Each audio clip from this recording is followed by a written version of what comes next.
Thank you all for being here. It's a pleasure to be in Amherstburg here in Southern Ontario, one of the most southern parts of the province, at the Canadian Coast Guard base. This has recently received some refurbishment, but the important thing here is to understand that this is connected to our work in national defence, particularly because the Coast Guard is now part of the national defence family. We've recently given the Coast Guard additional authorities for example, the collection of security information and participation in intelligence activities. But it also speaks to our investments lately that were made. The announcement was made in Iqaluit, some $815 million to make sure that we have a proper sensor system that actually is distributed across the Arctic, down the Pacific and Atlantic coasts, and through the Great Lakes. And that's exactly what we're seeing here in motion, in action. This is going to be very important as we look to improve our maritime domain awareness. What's coming into Canadian waters, what is in Canadian waters, particularly in the Arctic, but of course that speaks to the international border we have here with the United States. And of course we also made major announcements just around the same time to expand a maritime security operation in Niagara-on-the-Lake. This is very important for us going forward as well. Additional investments to make sure that we achieve our security and sovereignty objectives. So it's a pleasure to be here with members of the Coast Guard. We're doing fantastic work, seeing their vessels, understanding their work, the role they play in an increasingly trying time. So it's more than an honor to be here with them. I have a couple for CTV National here. So the NATO Secretary General said last week Donald Trump spurred billions of extra defense spending, including here in Canada. Do you agree that Trump has caused this new emphasis on the military by your government and other allies? Look, the 32-nation alliance under NATO is strong. We're working together. We came together in The Hague at the last Leader Summit to commit to a 5% GDP spend by 2035. And a 3.5% GDP spend by 2029. We're well on our way in Canada, and I know most of our colleague countries, our neighboring countries, our alliance partners are doing the same. So we're continuing to invest. We're seeing it in the 2% spend now. We're seeing it in the investments we're making across the country, the investments we've made right here, the investments we're making in the Great Lakes area, the sensors I was describing. This is going to continue. It'll be interesting for us to go back to, of course, Ankara in about a week's time to meet with the leaders from all of the NATO alliance members to pursue those conversations. Your government sent back both submarine bidders to enhance their offers for economic benefit in Canada. Will this be a pattern going forward, bidding on a specific military piece of equipment, but wider economic benefits must also be part of any deal with Canada? The answer clearly is yes.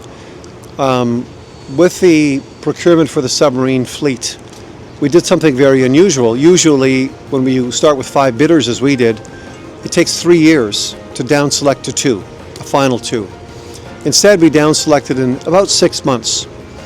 And since then, we've been pursuing the negotiations with each of the 2 bidders to see what is best for Canada. What do we need operationally? What does the Navy require? But at the same time, of course, we're going to be looking at questions like, what about benefits? What about industrial benefits? What about jobs? What about the use of Canadian input materials, steel, aluminum, labor, right? Whether it's HVAC people, millwrights, spot welders, all of this, steel suppliers, all of this was forming part and parcel of the decision in terms of the evaluation of which bidder would be chosen. It's also important to remember that on a project of this size and scope, it creates an ecosystem in Canada.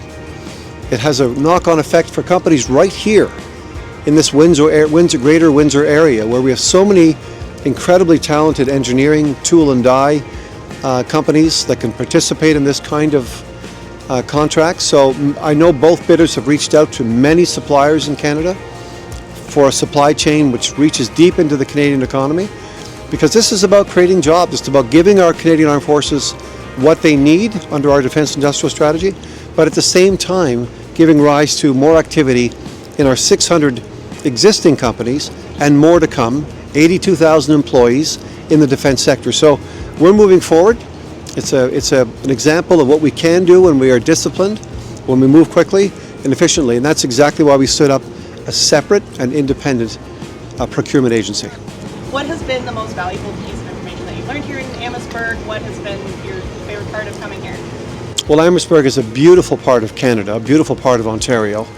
It's phenomenal to meet these dedicated women and men here at the Canadian Coast Guard, seeing the vessels that they're operating, seeing the work that they're doing, understanding the rescues that they perform, the maintenance that goes on here, keeping these waterways safe for us and secure, and now moving into other areas, including the collection of security and intelligence information to share. That's been a very big, wonderful part of this trip here today. But I think the whole area has got a depth of talent in this area of tool, die, engineering, design, so much to share in our defense industrial strategy, working with the primes, working with other companies as we give rise to more defense activity.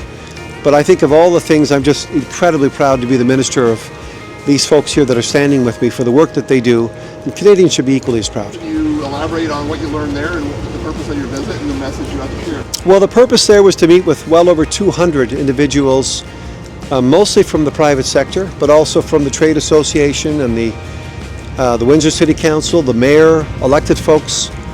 It was about showcasing the defense industrial strategy that Canada's put in place, that we are pursuing, that we're implementing, and the role that the Greater Windsor area can play, and the companies here, in helping us achieve some of those targets. Moving to create a further 125,000 jobs in defense over the next 10 years. Making sure that we procure 70% of Canada's defense needs from Canadian companies. Introducing them to a concept of building in Canada, partnering with good like-minded partners, and then only after that, thirdly, buying from also third-party countries that we trust, people who share the same democratic values, for example. So they were, I think, in a position to understand more of what we're trying to do, encouraging them to think about pivoting from some of their present-day economic activities to work in the defense sphere. I'll give you an example. We recently announced that Bombardier and Saab are pursuing a project where we will be building our own radar aircraft in this country, both for our own purposes and for sale abroad. That will create an ecosystem of its own, a supply chain of its own, which will call on those two large players, those primes as they're called, the prime companies, to reach out into Canadian society and draw on the expertise, the know-how, and the talent of companies right here. I heard this morning that 50% of the tool and die expertise in all of North America is in the Greater Windsor area. That's a heck of an asset for us to build on. So it was really an opportunity to showcase what we're doing, how we're spending, how we're investing, how we're changing the way companies can do business with the federal government. We'll be in a position now to more fulsomely describe and share what our needs are inside defense. This is new, right?